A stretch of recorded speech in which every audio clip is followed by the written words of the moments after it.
ប្រវត្តិបុណ្យវិសាខបូជានិយមន័យ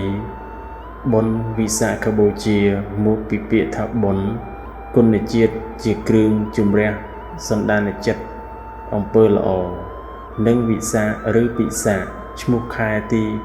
6តាមចន្ទគតិហើយនឹងបូជាការថ្វាយឬជូនវត្ថុអ្វីៗចំពោះបូជនីយបុគ្គលដូចនេះបុណ្យវិសាខបូជាឬពិសាបូជា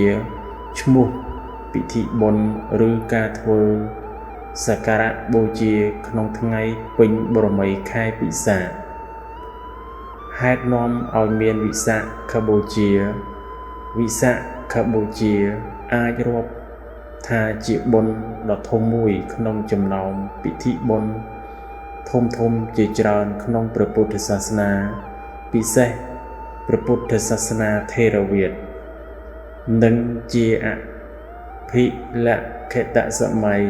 ដ៏មានសារៈសំខាន់សម្រាប់ពុទ្ធបរិស័ទទាំងឡាយទាំងបព្វជិតទាំងគ្រហស្ថក៏បីធ្វើសក្ការៈបូជាដើម្បីកសាងមហាកុសលពិធីបុណ្យនេះក៏ត្រូវបានទទួលស្គាល់ជាទិវាអន្តរជាតិដោយអង្គការសហប្រជាជាតិនៅក្នុងថ្ងៃទី13ខែធ្នូឆ្នាំ1999ហើយត្រូវបានប្រារព្ធឡើងជាលក្ខណៈអន្តរជាតិក្នុងទីស្នាក់ការកណ្ដាលនៃអង្គការសហប្រជាជាតិនិងក្នុងប្រទេសដែលគោរពព្រះពុទ្ធសាសនាថេរវាទជារៀងរាល់ឆ្នាំក្នុងថ្ងៃ15កើតពេញបរមីខែពិសាដើម្បីរំលឹកដល់ហេតុសំខាន់3យ៉ាងគឺ 1. ព្រះពោធិសត្វទ្រង់ប្រសូតជាគោព្រះមាតា 2. ព្រះពុទ្ធជាម្ចាស់ទ្រង់ត្រាស់ដឹងនៅចតុរារិយសច្ចៈ 3. ព្រះតថាគតទ្រង់ចូលបរិនិព្វានហេតុការណ៍ទាំង3ខាងលើនេះសុទ្ធតែកើតឡើងក្នុងថ្ងៃ15កើតពេញបរមីខែពិសាប្លែកតែឆ្នាំប៉ុណ្ណោះព្រោះហេតុនោះហើយបានជាអ្នកប្រាជ្ញចងក្រងជាគាថាទុកក្នុងគម្ពីរបឋមពោធិដូច្នេះថាអសលហបុណ្ណមកន្តោវិសាខេយេវៈនិក្ខមិវិសាខបុណ្ណមីសម្ពុទ្ធោវិសាខេបរិនិព្វតោប្រែថាសេចក្តីថាព្រះពោធិសត្វចុះកាន់គោក្នុងថ្ងៃពេញបរមីខែអាសាឍទ្រង់ចេញចាក់គោប្រសូតថ្ងៃពេញបរមីខែពិសាព្រះអង្គបានត្រាស់ដឹងជាព្រះពុទ្ធក្នុងថ្ងៃពេញបរមីខែពិសាព្រះសម្ពុទ្ធទ្រង់បរិនិព្វានក្នុងថ្ងៃពេញបរមីខែពិសា 1. ព្រះពោធិសត្វទ្រង់ប្រសូតមុនពុទ្ធសម័យប្រទេសឥណ្ឌាមានឈ្មោះថាចម្ពូទ្វីបដែលបែងចែកជាពីរផ្នែកគឺមជ្ឈិមប្រទេសផ្នែកខាងក្នុងនិងបច្ចន្តប្រទេសផ្នែកខាងក្រៅហើយត្រូវបានចែកជាព្រះរាជាណាចក្រតូចធំជាច្រើនដែលខ្លះគ្រប់គ្រងដោយព្រះមហាក្សត្រនិងខ្លះទៀតគ្រប់គ្រងដោយរាជកុលសម្ព័ន្ធផ្សេងបណ្ដាព្រះរាជាណាចក្រទាំងឡាយនោះមានព្រះរាជាណាចក្រតូចមួយឈ្មោះថាកបលវត្ថុឬកបលពស្តុដែលស្ថិតនៅជាប់ជើងភ្នំហមពៀនគ្រប់គ្រងនិងដឹកនាំដោយព្រះបាទសុទ្ធោទនៈនៅក្នុងសាក្យវង្សកោតមកោត្រៈដែលមានព្រះអគ្គមហេសីព្រះនាមសិរិមហាមាយាដែលជាធីតារបស់ព្រះបាទអញ្ជណៈក្នុងកោលយវង្សនៃក្រុងទេវតហៈព្រះបាទសុទ្ធោទនៈនិងអគ្គមហេសីព្រះអង្គបានរួមរស់ជាមួយគ្នាយ៉ាងសុខសាន្តក្រោយរាជាភិសេកក្នុងរាត្រីមួយព្រះនាងសិរិមហាមាយាទ្រង់បានសុបិនឃើញហេតុដ៏អស្ចារ្យគឺឃើញពន្លឺពណ៌សដ៏ចិញ្ចែងចិញ្ចាចពីនោភីលីមករកព្រះនាងហើយពន្លឺនោះ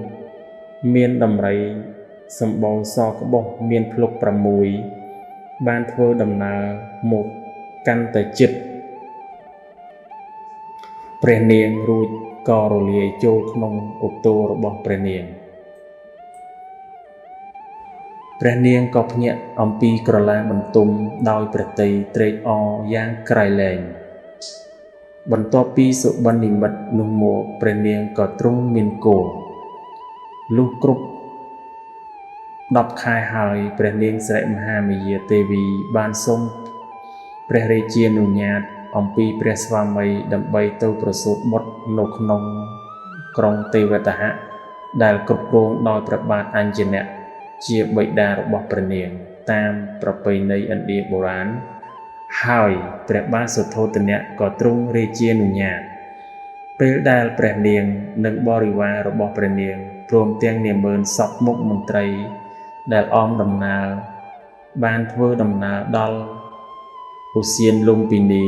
ត្រង់ព្រំប្រទល់រវាងនគរកបិលពស្តុនិងនគរទេវតហៈក្នុងថ្ងៃ15កើតពេញបូរមីខែពិសាខឆ្នាំចមុនពុទ្ធសករាជ80ឆ្នាំព្រះនាងក៏ទ្រង់ប្រសូតព្រះរាជបុត្រនៅក្រោមដើមសាលព្រឹក្សដែលមានវងបក្សីបក្សានិងមតុកៈបញ្ចេញសំឡេងដ៏ពីរោះជក់ចិត្តបន្ទាប់ពីព្រះរាជបុត្រមានប្រជញ្ញបាន5ថ្ងៃព្រះបាទសុទ្ធោទនៈបានអញ្ជើញព្រាហ្មណ៍8នាក់ដើម្បីទស្សទាយលក្ខណៈថ្វាយព្រះនាមដល់ព្រះរាជបុត្រព្រះអង្គបណ្ដាព្រាហ្មណ៍8នាក់នោះព្រាហ្មណ៍7នាក់ខាងដើមបានទីថាបើព្រះរាជកុមារនៅគ្រប់គ្រងនគរនឹងបានគ្រងរាជជាស្ដេចក្រពាត់ប្រកបដោយធម៌ប្រសិនបើព្រះរាជកុមារចេញសាឃ្នោះនឹងបានត្រាស់ជាព្រះពុទ្ធដោយឡែកកោដញ្ញព្រាហ្មណ៍ដែលមានវ័យក្មេងជាងគេបានទាយថាព្រះរាជកុមារនេះមិននៅគ្រប់គ្រងនគរទេពិតជានឹងត្រាស់ដឹងជាព្រះពុទ្ធប្រកប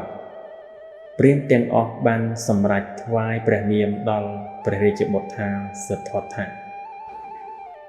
អ្នកសម្រេចរាល់បំណងទាំងឡាយ 2. ព្រះពុទ្ធជាម្ចាស់ត្រាស់ដឹងនៅចតុរារិយសច្ចៈមុននឹងបានត្រាស់ដឹងជាព្រះសម្មាសម្ពុទ្ធព្រះសិទ្ធត្ថគោតមដែលបានសាងព្រះភ្នោះហើយចាប់ផ្ដើមសាកល្បងតាមវិធីប្រតិបត្តិផ្សេងឯវិធីទាំងនោះមានឈានវិធីគឺព្រះអង្គបានចូលទៅសិក្សាក្នុងសំណាក់អលរតបោះចម្រើនបានសម្រេចសមាបត្តិ7និងក្នុងសំណាក់ឧតកតបោះបានសម្រេចសមាបត្តិ8ប៉ុន្តែព្រះអង្គឆ្វេងយល់ថាវិធីនោះមិនមែនជាផ្លូវត្រាស់ដឹងពិតក៏ចាប់យកវិធីមួយទៀតគឺអត្តកិលមដ្ឋានយោគៈដែលជាការប្រតិបត្តិតាមលំនាំអ្នកបុស្សផ្សេងក្នុងសម័យនោះដែលមានលក្ខណៈតឹងរ៉ឹងដូចជាឈរដើរឬដេកលើបន្លាជាដើមហើយដោយពុំទាន់ឃើញការត្រាស់ដឹងពិតព្រះអង្គក៏បន្តឹងថែមទៀតពោលគឺធ្វើទុក្ករកិរិយាដោយបន្ថយអាហាររហូតដល់លែងឆាន់ចង្ហាន់ទាំងស្រុងដែលធ្វើឲ្យព្រះអង្គនៅសល់តែស្បែកដណ្ដប់ឆ្អឹង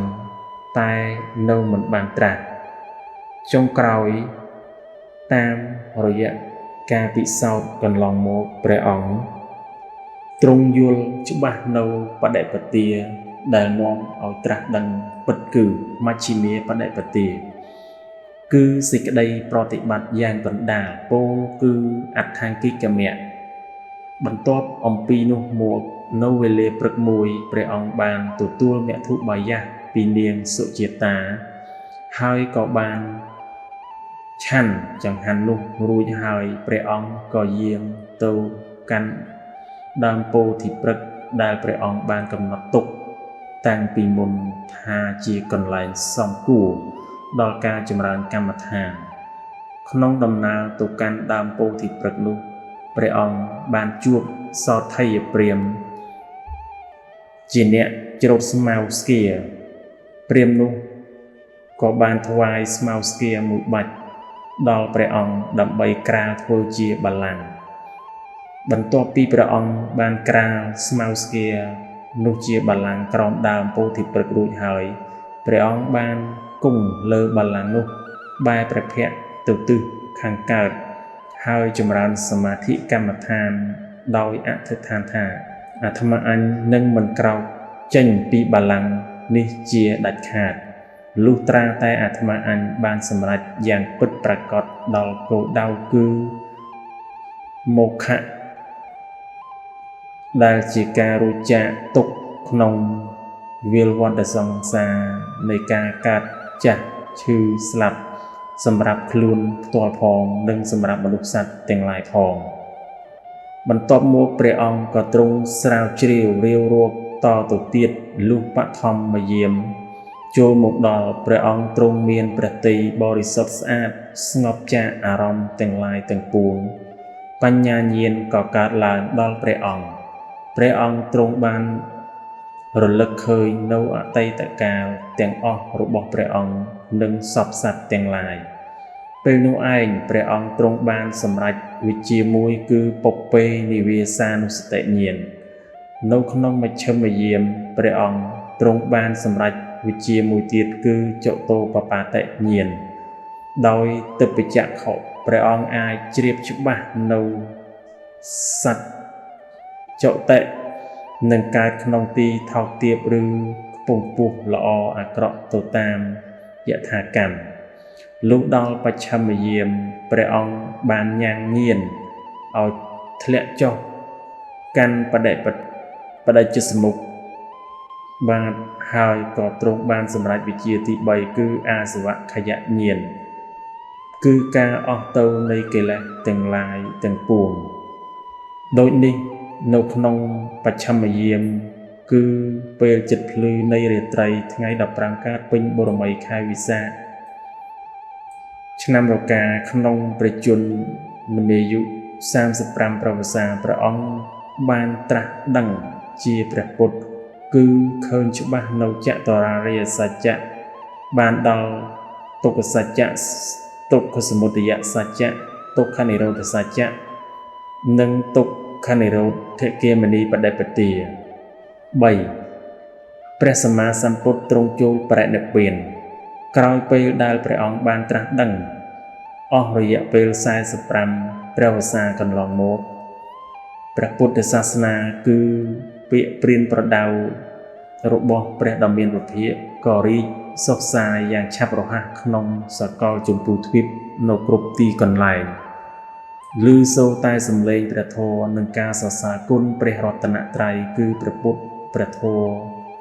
និងព្រះសង្ឃចំពោះកតេគុណរបស់ព្រះអង្គបើនិយាយដោយសង្ខេបនៅត្រឹម3យ៉ាងគឺ 1. បញ្ញាគុណព្រះអង្គជាសព្វញ្ញូពុទ្ធ 2. វិសុទ្ធិគុណព្រះអង្គបរិសុទ្ធដោយការលះបង់កិលេសដាច់ជាសមុច្ឆេទ 3. ករុណាគុណព្រះអង្គបរិបូរណ៍ដោយព្រហ្មវិហារធម៌និងអបមាញ្ញាធម៌ចំពោះសពសត្វលុះដល់ថ្ងៃបវារណាចេញវស្សាទី45នៅថ្ងៃ15កើតពេញបូរមីខែមិញឆ្នាំម្សាញ់ព្រះអង្គបានកំណត់ពេលចូលបរិនិព្វានដោយព្រះពុទ្ធដីកាចំពោះមាថាកន្លងទៅ3ខែទៀតតថាគតនឹងចូលបរិនិព្វានហើយបន្ទាប់ពីមហាសន្និបាតដាក់ព្រះជន្មាយុសង្ខាររយៈពេល3ខែមកព្រះពុទ្ធជាម្ចាស់ជាមួយព្រះអានន្ទបានយាងទៅកាន់ក្រុងកុសិនារាដែលជារបស់មូលក្សត្រព្រះដ៏មានបុណ្យបានត្រាស់ប្រាប់ព្រះអានន្ទឲ្យរៀបចំគ្រែដែលមានក្បាលដំណេកទៅទិសខាងជើងព្រះអង្គផ្ទុំផ្អៀងទៅខាងស្ដាំព្រះបាទខាងឆ្វេងទូតលើព្រះបាទខាងស្ដាំក្នុងចន្លោះដើមសាលព្រឹក្សទាំងគូថ្វាយព្រះអង្គលុះដល់បច្ឆិមយាមព្រះអង្គបានត្រាស់ចំពោះភិក្ខុទាំងឡាយថាមនាលភិក្ខុទាំងឡាយពេលនេះជាឱកាសចុងក្រោយដែលតថាគត ដាំអ្នកទាំងឡាយសង្ខារធម៌ទាំងឡាយមិនទៀងទេអ្នកទាំងឡាយត្រូវផ្ដាច់ខ្លួនឲ្យផុតស្រឡះអំពីសង្ខារទាំងនោះចូលអ្នកទាំងឡាយកុំប្រមាទព្រះសម្មាសម្ពុទ្ធមានព្រះពុទ្ធដីកាតែប៉ុណ្ណេះទ្រង់ក៏រំលត់ខណ្ឌចូលកាន់ព្រះនិព្វានជាបរមសុខទៅនៅក្នុងរាត្រីថ្ងៃអង្គារ15កើតពេញបរមីខែវិសាខឆ្នាំម្សាញ់ក្នុងព្រះជន្មាយុ80ព្រះវស្សាគតចង្គៀងដ៏ភ្លឺចិញ្ចាចក៏បានផុតរលត់ទៅប៉ុន្តែពន្លឺនៃព្រះធម៌គឺព្រះពុទ្ធវាទគង់នៅជាធរមានរហូតមក